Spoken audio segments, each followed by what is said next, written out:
Chapter 2. I got sent to Hokkaido on assignment. As work goes, it wasn't terribly exciting, but I wasn't in a position to choose. And anyway, with the jobs that come my way, there's generally very little difference. For better or worse, the further from the mid-range of things you go, the less relative qualities matter. The same holds for wavelengths. Past a certain point, and you can hardly tell which of the two adjacent notes is higher in pitch, until finally you not only can't distinguish them, you can't hear them at all. The assignment was a piece called Good Eating in Hakodate for a women's magazine. A photographer and I were to visit a few restaurants. I read the story up, he'd supply the photos for a total of 5 pages. Well, somebody's got to write these things, and the same can be said for collecting garbage or shoveling snow. It doesn't matter whether you like it or not. A job's a job. For 3.5 years, I'd been making this kind of contribution to society, shoveling snow, cultural snow. Due to some unavoidable circumstances, I had quit an office that a friend and I were running, and for a half a year I did almost nothing. I didn't feel like doing anything. The previous autumn, all sorts of things had happened in my life. I got divorced, a friend died very mysteriously, a woman ran out on me without a word, I met a strange man, found myself caught up in some extraordinary developments, and by the time everything was over, I was overwhelmed by a stillness deeper than anything I'd known. A devastating absence hovered about my apartment. I stayed shut in for 6 months. I never went out during the day, except to make the absolute minimum purchases necessary to survive. I ventured into the city with the first grey of dawn and walked the deserted streets. And when the streets started to fill with people, I holed up back indoors to sleep. Toward evening, I'd rise, fix something to eat, feed the cat. Then I'd sit on the floor and methodically go over the things that had happened to me, trying to make sense of them. Rearrange the order of events, list up all possible alternatives, consider the right or wrong of what I had done. This went on until the dawn when I'd go out and wander the streets again. For half a year, that was my daily routine. From January through June 1979, I didn't read one book. I didn't open one newspaper. I didn't watch TV. I didn't listen to the radio. I never saw anyone, never talked to anyone. I hardly even drank. I wasn't in a drinking frame of mind. I had no idea what was going on in the world, who'd become famous, who died, nothing. It wasn't that I stubbornly resisted information. I simply had no desire to know anything. Even so, I knew things were happening. The world didn't stop. I could feel it in my skin. Even sitting alone in my apartment, though little did it compel me to show interest. It was like a silent breath of air breezing past me. Sitting on the floor, I'd replay the past in my head. Funny, that's all I did.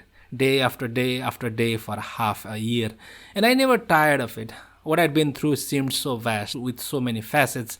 Vast but real, very real. Which is why the experience persisted in towering before me, like a monument lit up at night.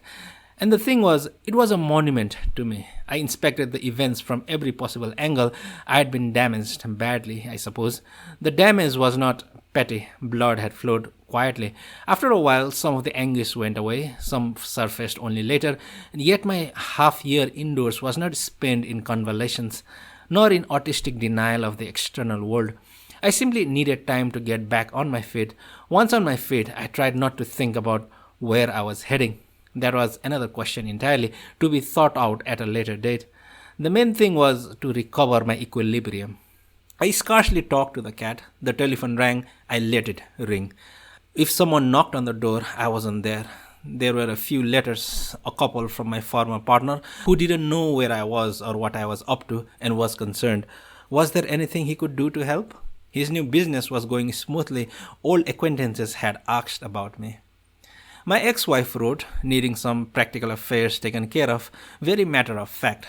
Then she mentioned she was getting married to someone I didn't know, and probably never would, which meant she'd split up with that friend of mine she'd gone off with when we divorced. Not surprising, them splitting up. The guy wasn't so great a jazz guitarist, and he wasn't so great a person either. Never could I understand what she saw in him, but none of my business, eh? About me, she said she wasn't worried. She was sure I'd be fine, whatever it was I chose to do. She reserved her worries for the people I'd get involved with. I read these letters over a few times, then filed them away. And so the months passed. Money wasn't a problem. I had saved plenty enough to live on, and I wasn't thinking about what came later. Winter was past, and spring took hold. The scent of the wind changed. Even the darkness of night was different. At the end of May, Keeper, my cat, died. Suddenly, without warning, I woke up one day and found him curled up on the kitchen floor, dead. He himself probably hadn't known it was happening. His body was cold and hard, like yesterday's roast chicken, sheen gone from the fur. He could hardly have claimed he had the best life, never really loved by anyone, never seeming really to love anyone either. His eyes always had this uneasy look, like, what now? You don't see that look in a cat too often.